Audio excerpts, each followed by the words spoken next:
straighten my eyebrows at least. Hey Wade. Can I smoke on camera? Let's just do it afterwards. Yeah. This is Jay and Wade is going to talk to us about Use. Use is a movement that was started in May of this year. Although the philosophies involved in the Use movement have existed in a lot of people's personal thoughts and ideas. It stands for Underground Sonic Energy, if you're speaking about music. It also stands for Unlimited Self-Expression, which includes, you know, street theater, visual art, spoken word, and it's also politically, we are the United States in exile. We're the United States, but we're not running anything. So we're in exile. We're not allowed. We're not allowed in the club. We're the United States. We're not really even very united, but that's it. We're, you know, the meek shall inherit the earth while the rich fly away to a better planet and leave us with the trash heap. And speaking of trash heap, the music, we consider all sounds and all music valid with the one exception of any corporate, mainstream, media, calculated, marketable, scientifically engineered to make you buy stuff, music, so-called music. We claim this is not music at all. Lady Gaga, you're gorgeous, you got some great costumes, you could do some cool theater. If you just would study a little bit of Sun Ra, everything would be so much better all the way around.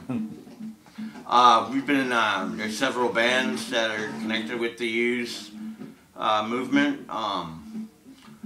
Just to name a few, well, my own band, Apogee Sound Club, Armadillo Rifles from New York, Shell Shag from New York, Little Griffin from Hawaii, Pink Slime from here.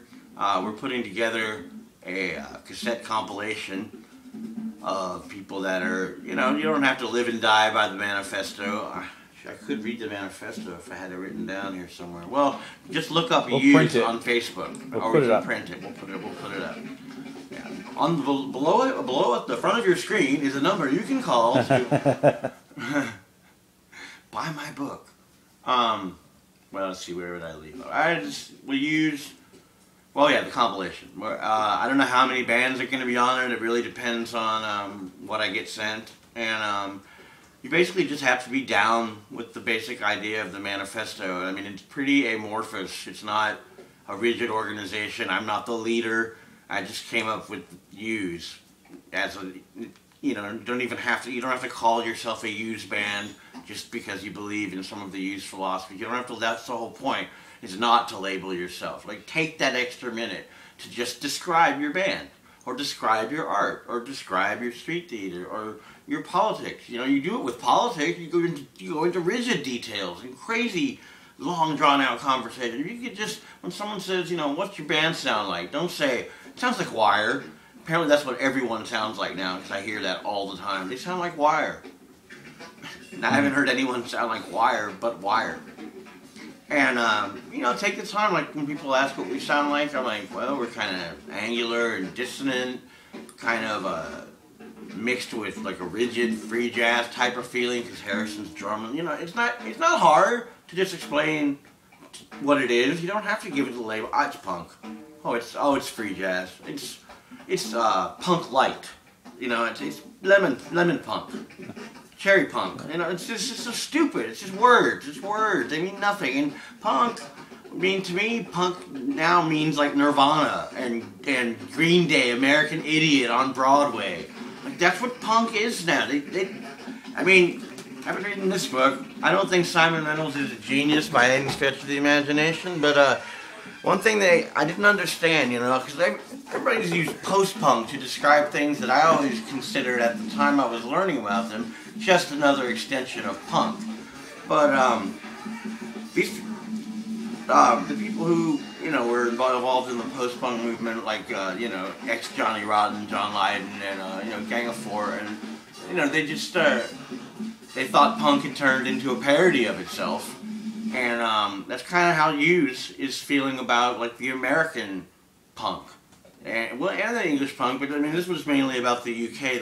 This whole post-punk thing. There's not much in it about the United States or Canada or South America, or probably tons of places where all kinds of incredible music has probably been going on for a long, long time. I am kind of excited that international music is getting a little more popular with people, and artists like Yatatsu Makuria are hooking up with the X and things like that. Like the store I went to today, the Explorist International on 24th South Van Ness. Proud to endorse them. God, I forgot. I lost my train of thought. What are the other political kind of influences that going into the use? Not the sort of definition of what you are by what you're not, but I guess like what are you adapting or adopting? Oh, I remember what I was going to say about Explorers. I'll get to that. I just didn't want to leave people like hanging on a sentence I didn't finish. Was that they have a really cool international section, and it's in a. It's right next to the rock. They don't separate the rock into like punk and non-punk and and there's jazz. They don't have like a free jazz and a smooth jazz and divide and conquer. It's pretty simple. If you want to make music powerless, just divide it all up into tiny little sections, and then unless you have an ant brain, a big green brain, a queen that's telling you how to all rise up at once and can take, sting this body. Anyway, what was the question you threw in? I guess it's also a kind of a political philosophy as well as a critique. Yeah, well, yeah, it's definitely a critique, and I think it requires more critique by more people, and all use really is just to throw off the shackles of the past and just kind of hit the restart button, and just say, okay, what, not like what has punk been, what is punk, how about just fuck punk, that's just a word it hasn't meant anything really.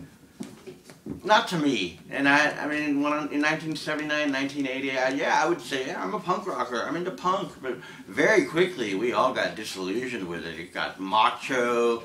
It got, the fashion, although it got more, like, less glamorous. Like, at first I'd go to shows, people have leather pants. It was no one knew what they were doing yet.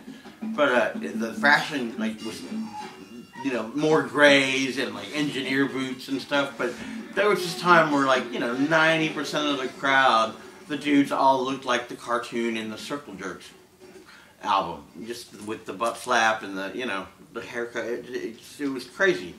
And I think that kind of thing is happening again. Like, I mean, right here, I will use their own word to illustrate.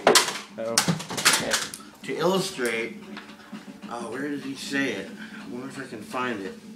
Anyway, he says. It's right in here. Well, basically, it's defining conformism or conformity. Yeah.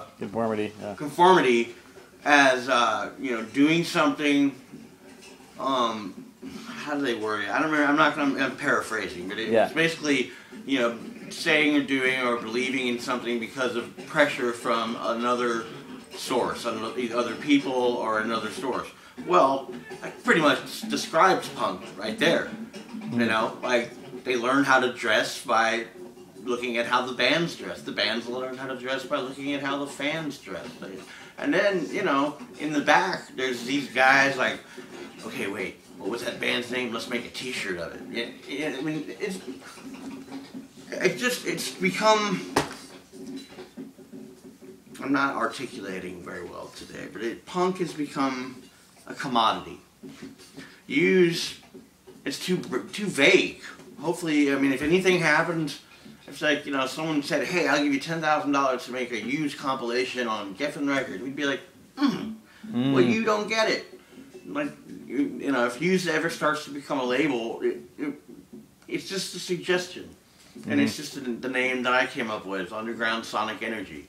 I think it describes more, because it includes other things, electronic music and folk music and spoken word and free jazz and just anything. Like really the only criteria is self-inclusion and anti-authoritarianism.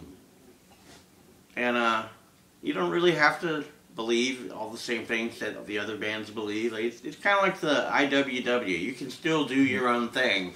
You're just also part of this bigger thing.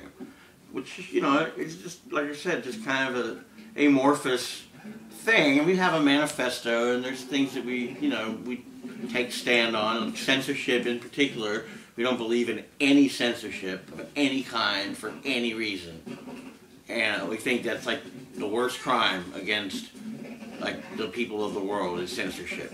Not allowing them to speak their minds. Even if you hate what they're saying. Because the people that are allowed to speak their minds are saying shit I hate.